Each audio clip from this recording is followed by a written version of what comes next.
So the last piece of equipment here is called a stomacher. It's named this because it sort of mimics the action, the physical action of your stomach with a sample.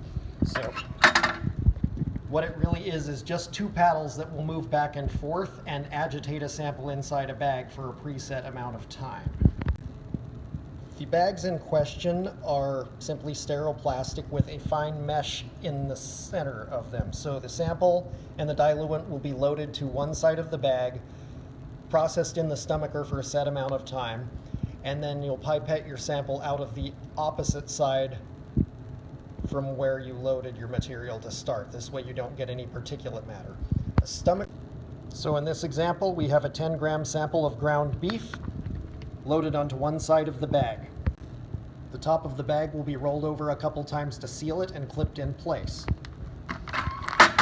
It will then be loaded into the stomacher,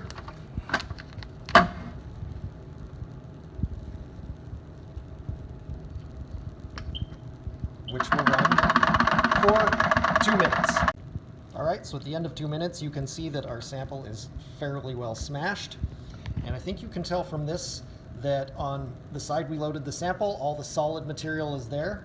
The other side of the mesh is just liquid. So all of the microbes should be evenly distributed throughout. We can pipette a sample out of the side that didn't have the original meat in it. And that way we don't end up with any particulate matter of any reasonable size on our plate. We'll be plating this both on Nutrient Auger and eosin methylene blue, and that way we can have a total count and a coliform count.